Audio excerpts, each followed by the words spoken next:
प्रिय छात्रों, हिंदी के इस शिक्षण सत्र में आपका हार्दिक स्वागत है। आज हम गद्य खंड के अंतर्गत जयशंकर प्रसाद की ममता कहानी के 7वें भाग का अध्ययन करेंगे।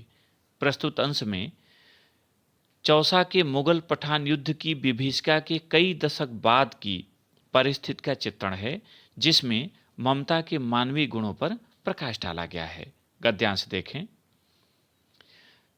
चौसा के मुगल पठान युद्ध को बहुत दिन बीत गए। ममता अब 70 वर्ष की वृद्धा है।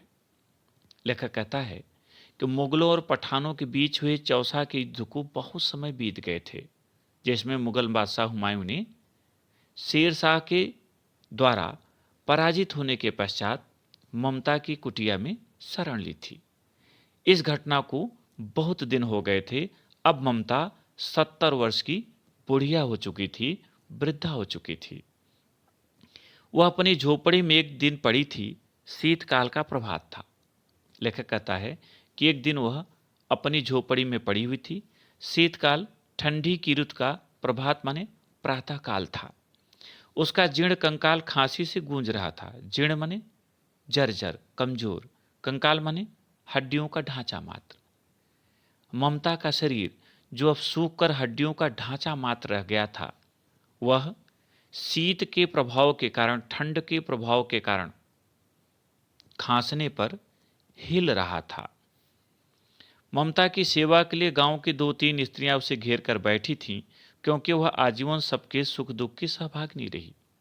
लेखक कहता है कि ममता के चारों तरफ गांव की 2-3 स्त्रियां उसे घेर कर बैठी थीं और उसकी सेवा शुश्रूषा कर रही थीं, क्योंकि ममता ने अपने जीवन में सदैव दूसरे के सुख दुख में साथ दिया। वह जीवन भर दूसरों के सुख दुख में लगी रही, निस्वार्थ भाव से उनकी सेवा करती रही। इसलिए अंत समय में जब उसे सेवा की आवश्यकता पड़ी, गांव की स्त्रियां उसके पास उपस्थित हो गईं। ममता ने जल पीना चाहा। एक स्त्री ने सीपी से जल पिलाया।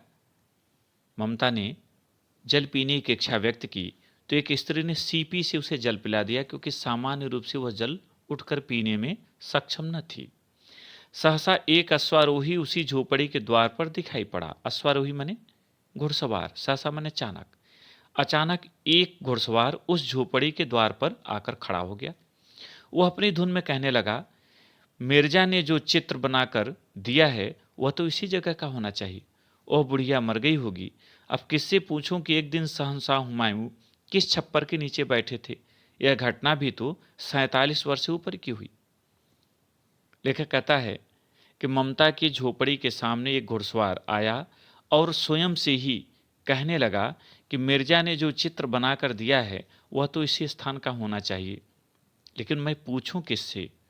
वह बुढ़िया तो अब तक मर गई होगी। अब कौन बताएगा कि एक दिन शहंशाह हुमायूं यहाँ पर किस छप्पर के नीचे बैठे थे? इस घटना को बीते हुए लगभग अब 47 वर्ष हो चुके हैं। ममता ने अपने विकल कानों से सुना। उसने पास की स्त्री से कहा, उसे बुलाओ। ममता ने अपने व्यथित कानों से इस बात को सुना और अपने पास बैठी हुई स्त्री से कहा कि उस अश्वारोही को बुलाओ। आज के पाठ में इतना ही। प्रश्न उत्तर देखें। पहला, उपर्युक्त गद्यांश का संदर्भ लिखिए। इसे आप प्रथम भाग की भांति लिखेंगे। दूसरा, रेखांकित अंश की व्याख्या कीजिए और यहाँ रेखांकित अंश है, ममता की सेवा के लिए गांव की 2-3 स्त्रियां उसे घेर कर बैठी थीं, क्योंकि वह आजीवन सबके दुख सुख की सहभागिनी रही। उत्तर, लेखक प्रसाद जी कहते हैं कि ममता अपने जीवन की अंतिम सांसें ले रही थी। गांव की 2-3 स्त्रियां उसे घेर कर बैठी हुई थीं और उसकी सेवा शुश्रूषा में लगी थीं।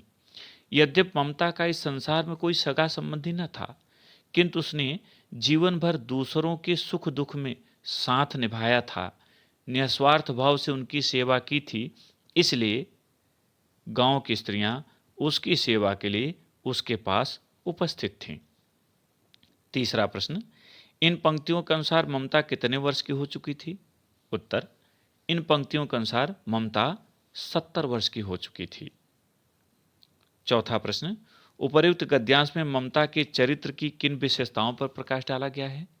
उत्तर, उपर्युक्त गद्यांश में ममता की मिलनसार, परोपकारी एवं सहयोगिनी जैसी विशेषताओं पर प्रकाश डाला गया है।